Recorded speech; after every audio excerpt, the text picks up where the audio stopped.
Praise the Lord. മർക്കോസിന്റെ സുവിശേഷം 5-ാം അധ്യായത്തിന്റെ 25 മുതൽ 27 വരെയുള്ള വാക്യങ്ങൾ. 12 സംവത്സരമായിട്ട് രക്തസ്രവമുള്ളവളായി പല വൈദ്യന്മാരാലും ഏറിയോന് സഹിച്ചു. തനിക്കുള്ളതൊക്കെയും ചെലവഴിച്ചിട്ടും ഒട്ടും ഭേദം വരാതെ ഏറ്റവും പരവശയായി തീർന്നിരുന്ന ഒരു സ്ത്രീ യേശുവിന്റെ വർത്തമാനം കേട്ടു. 27-ാമത്തെ വാക്യം. ഏറ്റവും പരവശയായി തീർന്നിരുന്ന ഒരു സ്ത്രീ യേശുവിന്റെ വർത്തമാനം കേട്ടു. അതെ, അവളുടെ മാനസികമായി യാതൊരുവിധമായ സൗഖ്യമില്ലാതെ, ശാരീരികമായി യാതൊരു സൗഖ്യമില്ലാതെ അവൾ ഭയപരവശയായി എന്തു ചെയ്യും, എവിടെ പോയാൽ തനിക്ക് സൗഖ്യമുണ്ടാകും.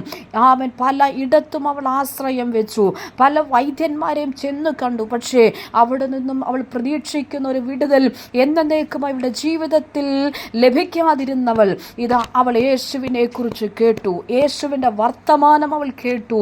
യേശു സൗഖ്യദായകനാണ്, യേശു രക്ഷകനാണ്, യേശു രോഗികളെ സൗഖ്യമാക്കുന്നവനാണ്. യേശുവിൻ്റെ വർത്തമാനം കേട്ടവൾ യേശുവിൻ്റെ വസ്ത്രത്തിൻ്റെ തൊങ്കലിൽ തൊട്ടാൽ എനിക്ക് സൗഖ്യമാകും, ഞാൻ രക്ഷപ്പെടുമെന്ന് പറഞ്ഞവൾ അതിനുവേണ്ടി തയ്യാറായി. ഇതാ പ്രിയരെ, അവൻ പലയിടത്ത് ചെന്നിട്ടും ഒരു രക്ഷയില്ലാതെ, ഒരു സൗഖ്യമില്ലാതെ നീ ഭാരപ്പെടുകയല്ലേ? നിന്റെ വിഷയത്തിനകത്തൊരു വിടുതൽ ലഭിക്കുവാൻ കഴിയാതെ നീ ആയിരിക്കുകയല്ലേ?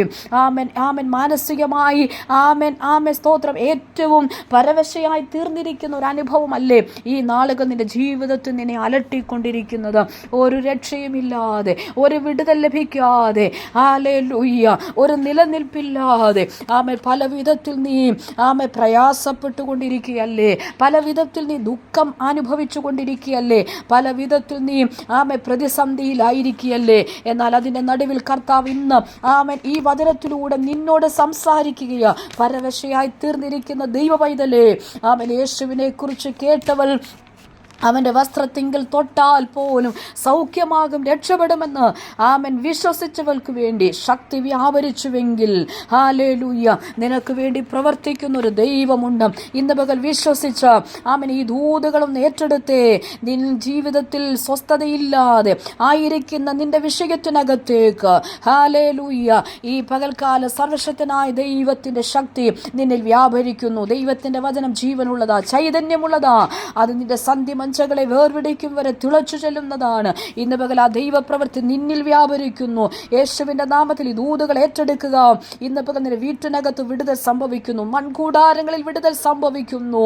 മെന്റലി ഡിപ്രഷൻ ആയിക്കൊണ്ടിരിക്കുന്ന നിന്റെ വിഷയത്തിനകത്ത് പരിശുദ്ധൻ ഇന്ന് പകൽ പ്രവർത്തിച്ചു തുടങ്ങുക. എൻ മനമേ, നീ വീണ്ടും സ്വസ്ഥമായിരിക്കുക.